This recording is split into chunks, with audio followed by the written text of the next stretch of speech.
Eu acho que a pandemia continua nos ensinando, né? A gente continua aprendendo com esse momento que a gente passou, mas que deixou ainda um legado, inclusive um legado que é preocupante do ponto de vista da educação no Brasil.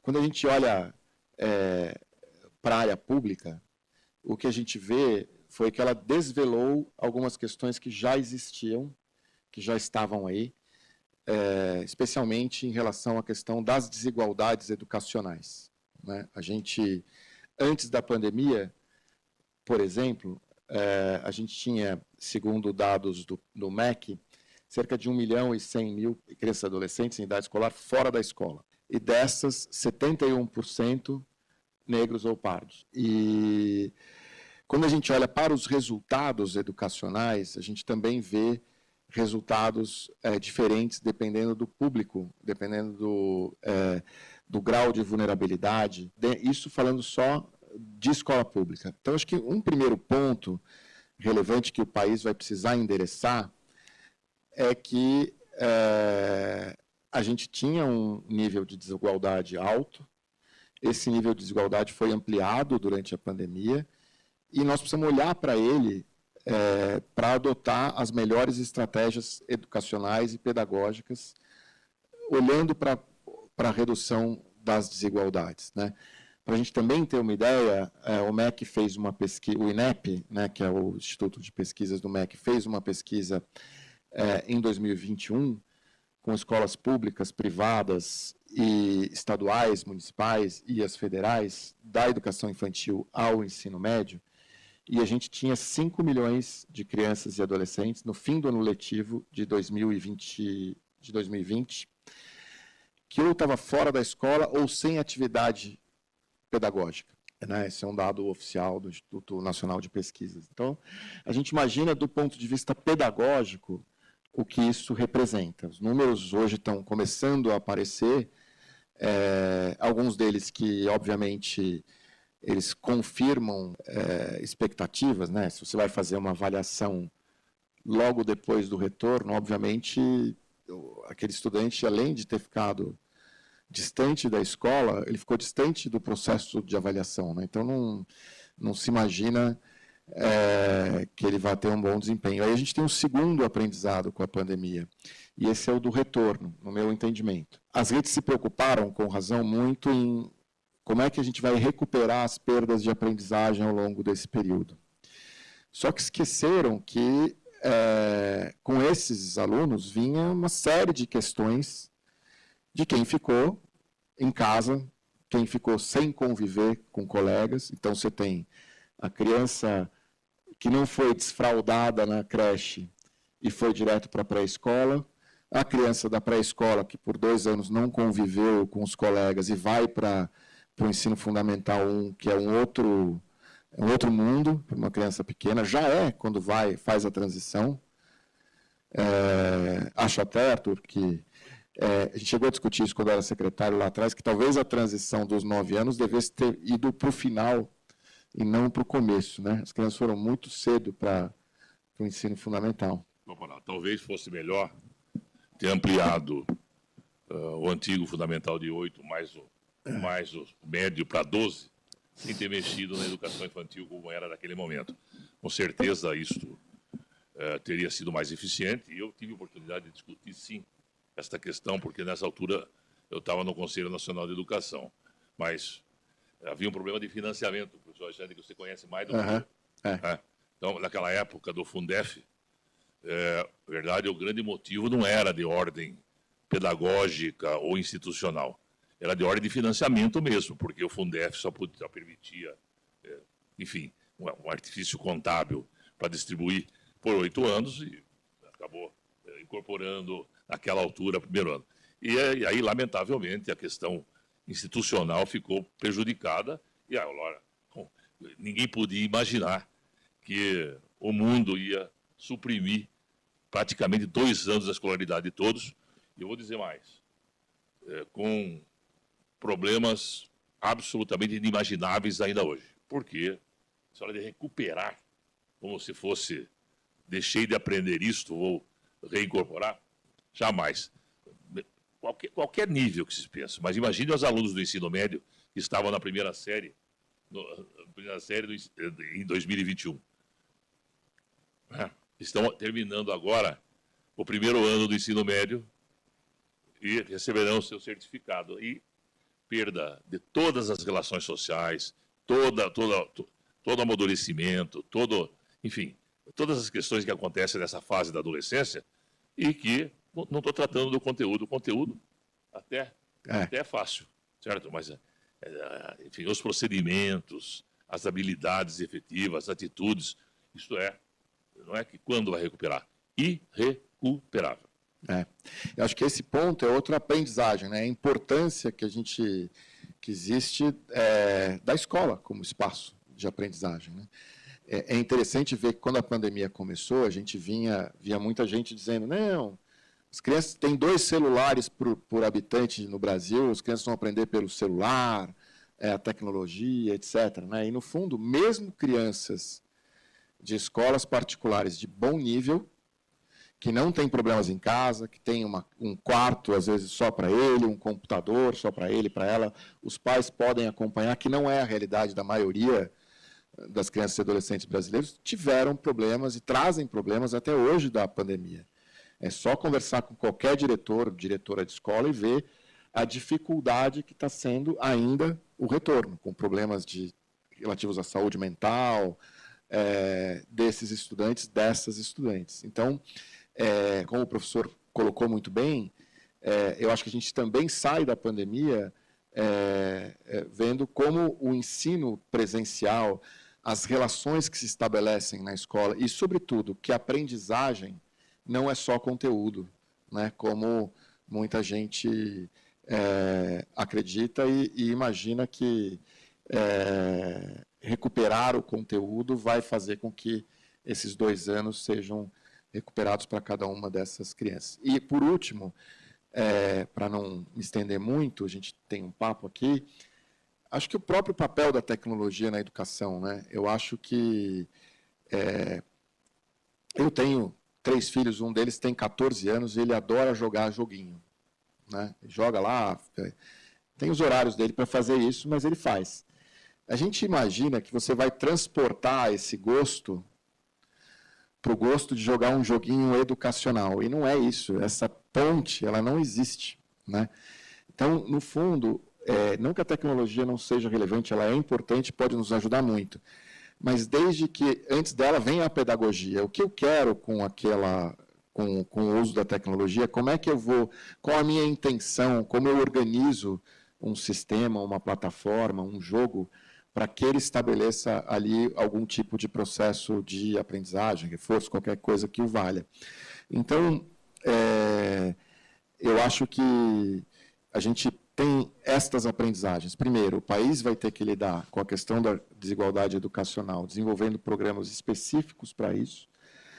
Segundo, a gente tem que olhar para a tecnologia a partir de uma perspectiva pedagógica, né, e não como um fetiche, né? Então, a tecnologia educacional ela é pedagógica, ela não é você entregar um device ou ter a melhor plataforma se não há uma interação real em um processo de aprendizagem ali. Terceiro, que as relações que existem na escola e o ensino, ele não prescinde desta relação presencial, do papel da escola, do papel do professor, que, mais uma vez, também se mostra muito importante. Aliás, o maior meio de comunicação, as secretarias fizeram plataformas, fizeram uma série de coisas, um grande esforço, aqui em São Paulo e em outros lugares, mas o maior meio de comunicação, também pesquisa do INEP, Arthur, Gustavo, foi o WhatsApp,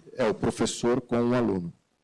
E muitas plataformas que centralizaram a relação entre o aluno e a educação não funcionaram, porque o aluno olhava para aquilo e falava, esse não é o meu professor. Né? Esse não é o ponto em que eu estava no momento em que eu parei de frequentar a escola. Então, esta relação, ela continua, mediada ou não pela tecnologia, fundamental. E a questão, acho que, da saúde mental e e vamos dizer assim, da necessidade desses outros aprendizados que fortalecem, né? A gente fala muito de socioemocional, tem gente que também aí eu tenho uma visão muito particular, né? Eu não acho que socioemocional se ensina, eu acho que você trabalha o socioemocional a partir do momento em que você está ali com o teu aluno. Você não ensina para ele a ser resiliente ou a trabalhar em grupo. Você promove atividades em que ele vai desenvolver essas habilidades e essas competências. E a escola, quando saiu de cena, isso fez com que isso também ficasse. É só também perguntar para qualquer professor, qualquer diretor de escola, a dificuldade que é fazer uma chamada, ou a dificuldade que é para um aluno ficar sentado 45, 50 minutos na sala. Depois desse processo, eles estão se reacostumando com o ambiente escolar. E aí eu acho que a gente errou ao não colocar essa recepção dos estudantes, esse trabalho com eles, deixar eles respirarem um pouco, se reencontrar com a escola, antes de fazer uma prova, tentar medir o que ele deixou de aprender e tacar o conteúdo para que ele pudesse não perder o tempo, como bem disse o professor Arthur aqui. Então, acho que essas são questões fundamentais com as quais a gente vai lidar, são aprendizados da pandemia, mas, sobretudo, aprendizados para a educação daqui para frente. Essa é a minha primeira intervenção. Obrigado. Eu queria, para encerrar a participação do Alexandre Schneider, perguntar para ele o seguinte: bom, e os professores? Ele dirige uma instituição já tradicional em São Paulo, que é o Instituto de Singularidades, que exatamente forma professores, e professores bons, requisitados. Em função da pandemia, em função desses pontos que você colocou, tecnologia sim, mas vinculada a um projeto pedagógico e tal, o que mudou na formação do professor e o que deve mudar? Olha, na formação inicial, não mudou muita coisa, né? E eu tenho uma proposta aí do Conselho Nacional de Educação, a gente até conversou, eu e Arthur, sobre isso, tem uma visão muito parecida, acho que ela tem coisas boas, mas tem questões que são muito difíceis de serem implementadas, mas eu acho que a grande questão é que a gente precisa olhar para uma formação que traga a questão da prática para dentro do processo de formação, né? Isso a gente ainda não tem algumas instituições, singularidades, lá em Sorocaba o Arthur trabalha com isso também, mas não é o usual. A formação ainda continua muito voltada à formação de bacharéis, né? E não só de profissionais da educação. O professor, ele tem que conhecer o conteúdo, mas, ao mesmo tempo, ele tem que saber ensinar. E saber ensinar não é uma coisa trivial. Aliás, outro aprendizado da pandemia, né? Que esse é um ofício que não é para qualquer um. A pessoa precisa estar especializada, precisa saber fazer, né? Não é... E algo que você sabe, você aprende na escola a ser professor, mas você aprende também na prática, né? Porque você lida com uma série de realidades e contextos distintos. E aí tem um outro pedaço da formação que também a gente ainda não trabalha muito bem e precisa trabalhar, que é o seguinte: em 4 anos vai ser muito difícil você passar por todo o conteúdo, num curso de pedagogia, todo o conteúdo que um professor do 1º ao 5º ano vai ter que saber, vamos dizer assim, né? Agora, ele precisa sair da faculdade também tendo a habilidade de continuar aprendendo ao longo da vida, continuar construindo esse processo de conhecimento e sabendo lidar, o que é mais difícil, e por isso a prática tem que estar muito junto desde cedo, a lidar com contextos muito diferentes, né? Toda sala de aula tem uma heterogeneidade, quem é professor sabe disso, mas algumas salas têm mais heterogeneidade que outras, e você conseguir trabalhar numa sala com 25, 30, 35, às vezes 40 alunos, não é trivial você garantir com que todos eles possam se desenvolver de acordo com as suas possibilidades, né? E acho que isso a gente ainda também não está proporcionando de forma geral no Brasil. Tem instituições que já procuram fazer isso, mas não são todas. Arthur, você tem a realidade da escola particular muito próxima de você, porque você dirige uma instituição que é de donos de escola particular, e você tem uma em Sorocaba. O professor Arthur veio especialmente de Sorocaba para essa conversa nossa. que aconteceu com a escola particular nesse período? Foi alguma coisa parecida com o que o Alexandre falou da escola pública? Olha, a escola que ficou sem a presença dos alunos durante ano e meio, seja ela qualquer, perdeu e perdeu muito. Quem perdeu? Perderam os alunos, perderam os professores, perdeu a comunidade, perderam as famílias. Portanto, não tem essa história de que a escola particular, que tinha mais este ou mais aquele equipamento, tinha mais ou aquela conexão, perdeu menos. Todos perderam. Evidente que, talvez do ponto de vista social, a ausência da escola para as famílias menos favorecidas é uma perda ainda maior, até do ponto de vista de todo o serviço que a escola presta para os alunos que não têm outra alternativa e cujos pais não podem ficar com as crianças. Então, mas dizer que, olha, a escola particular foi bem porque tinha equipamento, tinha telefone, tinha tecnologia, aprendeu rapidamente. Não é verdade. As perdas continuam existindo e eu já disse e vou reiterar, irreparáveis. Com o tempo você vai conseguir acomodar, especialmente aqueles que estão no começo da escolaridade, você vai conseguir reparar ao longo do tempo. Mas os que estão no final da escolaridade, eles saíram da escola. Estão saindo da escola, saíram no passado, os alunos saíram esse ano, portanto, lamentavelmente, nós temos que conviver com esta geração que foi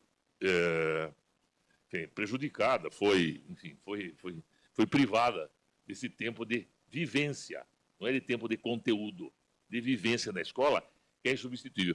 Logo no começo da pandemia, 2 meses depois, quando eu vi funcionando, falei uma coisa, errei, eu sempre erro, dessa vez errei, falei assim, ó, a pandemia decretou o fim do homeschooling. Por quê?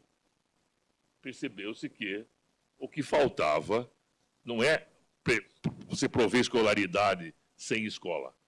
A escolaridade e a frequência diária é parte essencial do que se chama escola. Então, não é nem home nem school, e é coisa nenhuma. Você pode, agora, você vai transmitir os conteúdos melhor, pode até fazer isso. Mas não há no mundo ainda algo que substitui a instituição escola com presença diária. Lógico, alguém que vai, o Amir Klink que vai, obviamente que ele vai poder usar. Não é isso que eu estou dizendo, é enquanto sistema social de atendimento das crianças dos X aos 18 anos. X porque tem sociedades que começam mais cedo, tem sociedades que começam mais tarde. É insubstituível para a sociedade esta função da escola com encontros presenciais diários. Tá, mas só uma coisinha, então, Arthur, para concluir. Essa percepção, e aí vale para os dois, para você e para o Alexandre, para depois passar para o Gustavo, essa percepção de que a escola não é conteúdo, ela foi após a pandemia? Não é apenas conteúdo, não, essencialmente conteúdo? Não, essa concepção é velha. Todo mundo que trabalha com escola sabe que o conteúdo, você faz escola sem conteúdo, não estou falando essa bobagem. Mas ele não é um fim em si mesmo. Quer dizer, você tem muito mais procedimentos que os alunos adquirem, que você forma, respeito às relações, habilidades que você gera. Insisto que não faz sem conteúdo, mas se nós, em verdade, o conteúdo está no Google, está no telefone. Se você perguntar essas coisas, o conteúdo não é esse o problema. Então, não é transmitir isso que é o problema. O problema é o que você consegue fazer, que ser humano você consegue produzir a partir dessas relações que a escola tem. E isto é absolutamente insubstituível por meio da mídia. Tá bom, não pode frequentar a aula, eu vou fazer online. Tá bom, 1 dia, 2, 3, 4. É o que basta. Você vai dizer, bom, vamos lá. E a EAD do ensino superior é possível? Bons projetos. Mas não conheço bons projetos no mundo de e-learning para escolaridade básica. Tem, excepcionalmente, uma situação Amir Klink. Sem dúvida, estou de acordo. Acho que, e de novo, a gente aprendeu com isso, e quem recebeu esses alunos pós-pandemia recebeu alunos diferentes do que estava acostumado. É quase como se todo mundo estivesse entrando na escola pela primeira vez. Perfeitamente. Então, acho que isso já mostra a importância da escola como espaço pedagógico, de ponto de vista mais geral, não só da questão dos conteúdos. Apenas com mais problemas só. Muito bem. Para concluir, então, eu vou pedir para o Gustavo Torresan. Ele preparou aí umas anotações, um pós-doutor em Educação e Novas Tecnologias, e ele tem aí um recado para dar, né, Gustavo? Continuando a argumentação aqui, que foi dita, eu acho que o que as escolas aprenderam é que problema não tem resposta, ou que o problema sempre deriva em outros problemas. Mas, antes de trazer isso, e eu deixei de lado aqui meu texto que eu ia ler, eu queria trazer algumas lembranças.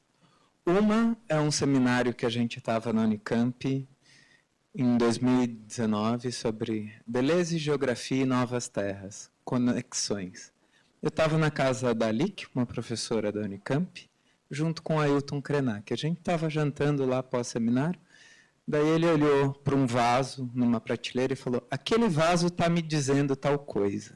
Um outro flash nisso, começo de 2020, na Reserva de Desenvolvimento Sustentável de Igapoaçu, no Amazonas, numa escola lá, único ponto que tem internet na comunidade, tinha uma criança com um bicho, cuidando do bicho, sentada numa carteira universitária, com um celular na mão.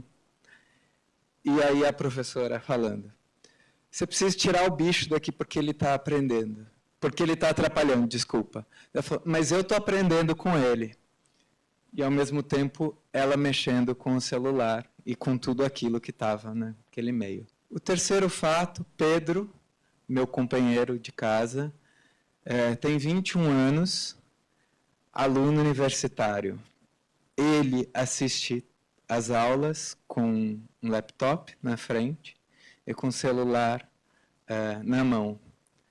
Enquanto ele mexe uma espécie de um jogo, ele assiste às aulas. Daí eu pergunto para ele: Pedro, por que você assiste a aula com essas duas coisas, e com um caderno do lado e com uma agenda do outro? Porque o tempo é muito devagar. O que eu estou trazendo esses 3 exemplos? O que a gente aprendeu enquanto habitar esse problema, e aí eu estou trazendo um termo que é de uma filósofa, é que a gente precisa pensar como se dá esses processos de individuação. E que indivíduo, a gente não pode pensar mais só essa centralidade do humano. E que no mundo a gente está em correlação, se co-individuando com infinitas outras coisas. Se antes a escola estava focada e olhando para o indivíduo, hoje, se a gente aprendeu alguma coisa durante a pandemia, é que as escolas ou que o sistema de ensino, ele se co-individua com uma série e uma rede de relações, criando, por vezes, umas forças maiores, ou por vezes, uma força menor, mas disputando hegemonias com eles. Eu sou de uma geração, eu nasci nos anos 80, e sou de uma geração que foi incluído, por exemplo, no digital. Eu cheguei, ia na escola, entregava trabalhos no papel almaço, e num dado momento a escola reformou para receber uma caixa forte cheia de computadores, de fósforo verde e com impressoras matriciais. Pode ser que gente que está assistindo nem sabe o que é isso. E a gente chegava lá, aprender Pascal, criar árvore, fazer umas coisas. Árvore é raiz de coisa, matriz. Era um conteúdo que nem estava na coisa. Hoje em dia a gente tem esses computadores na palma da mão. Qual que era o problema de que a gente habitou naquele momento e que a gente continua habitando agora? A professora aqui acabou de falar. Ainda é uma transmissão de conteúdo. A gente esqueceu de se co-individuar junto com os computadores. Ainda, ou como com os livros e assim por diante. A gente entende como uma espécie de uma separação entre sujeitos, nós, humanos, e aqueles computadores. Se a gente se co-individuar e entender como uma espécie de sujeito esses computadores, a gente vai começar a disputar com eles, porque até então a gente recebe como um grande tsunami aquilo que vem das big techs ou aquilo que vem de fora, como foi dito. Se usa mais o WhatsApp do que qualquer outro processo construtivo que a gente vem. Isso significa que a gente não está disputando com o WhatsApp, a gente está recebendo com eles. Se a gente olhar aquele WhatsApp como uma forma de individuação e olhar para aquilo tanto quanto é um estudante, a gente pode ser que a gente vá lá e disputar alguma coisa com eles, ou se co-individuar, que é o que eu venho propor aqui, com eles. Enfim. Para encerrar, eu gostaria de saber se alguém tem alguma indagação a ser feita para o professor Arthur ou para o Gustavo. Eu entrei na metade, mas eu já consegui acompanhar bastante da discussão. Eu, estando dentro da sala de aula como professor, eu consigo ver que acho que o experimento, de maneira geral, da pandemia, ele, salvo algumas exceções, ele realmente não gerou bons resultados ali, finais na aprendizagem. Agora, eu acompanhei também o argumento de que o e-learning, né, a aprendizagem à distância, o EAD, na educação básica, na sua visão, né, não demonstrou resultados. Agora, eu tenho um experimento importante que eu faço com frequência, sempre que eu entro em sala de aula, ou eu vou visitar alguma escola, ou algo do tipo, eu entro na sala dos alunos de ensino médio, por exemplo, e pergunto para eles como que eles estudam para a prova. E sempre é unânime, todos eles estudam para a prova, tipo, usando ferramentas como o YouTube. Como que você acredita que a gente consegue criar porque certamente ferramentas como essa funcionam, né? Eles estudam para a prova e, eventualmente, conseguem resultados com isso. Como que a gente consegue criar realmente um ecossistema em que a gente utilize o melhor da tecnologia e o melhor da sala de aula física para construir essa educação básica? Prescindir da tecnologia como mecanismo de aprendizagem não é isso que eu estou defendendo, absolutamente. Estou querendo dizer o seguinte, que o sistema educacional, a escola como tal, não funciona se não tiver atividade presencial diária. Se o professor usa a tecnologia, precisa ser YouTube, preparar sua aula com recursos tecnológicos, lógico que ele vai fazer isso melhor. E, aliás, metodologicamente, há outras alternativas melhores do que até aquela própria aula de YouTube. Até eu assisto a aula de YouTube de vez em quando. E não há mal nenhum do aluno assistir. Mas onde é que esse aluno que você viu, onde é que ele estava? Pois é. Ele já podia, viu? Já podia, faz tempo que pode. Uma coisa, você pensar que a escola pode propiciar qualquer tipo de aprendizagem sem que as coisas sejam no ambiente da sala de aula, isso é uma coisa. Mas não prescinde da atividade escolar diária. Essa é a diferença. Então, espera-se até que a aprendizagem não aconteça só na escola, ou muito menos só na sala de aula. O que nós estamos dizendo é que o que aconteceu na pandemia foi o inverso. Eu suprimo a atividade escolar diária e tento substituir isso por uma atividade, por um melhor elaborado que seja, de e-learning. Não funciona. Dos 4 aos 18, não funciona. Não, na verdade, não é bem uma pergunta, mas acho que é um pouco da nossa visão, né?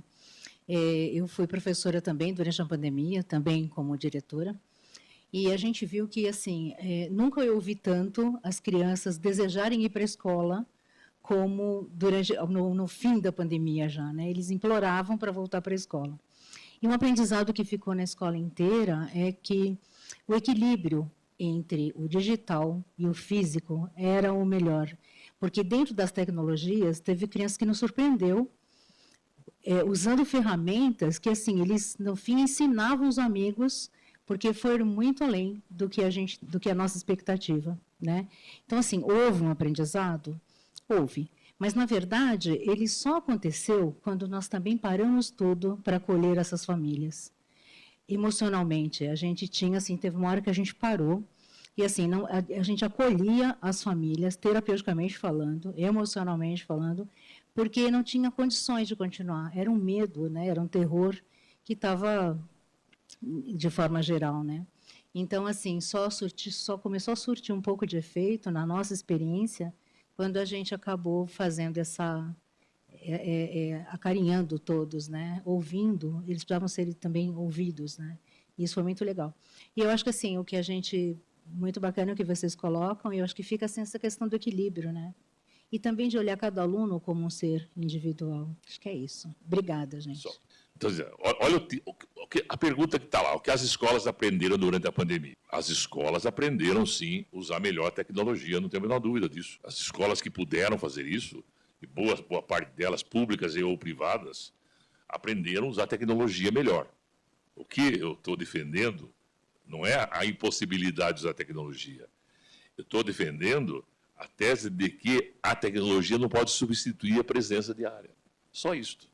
Agora, quanto mais você usar bem a tecnologia, melhor será. Nós vamos encerrar, agradecer aqui ao Gustavo, ao Arthur, um bom retorno para o Sorocaba e obrigado.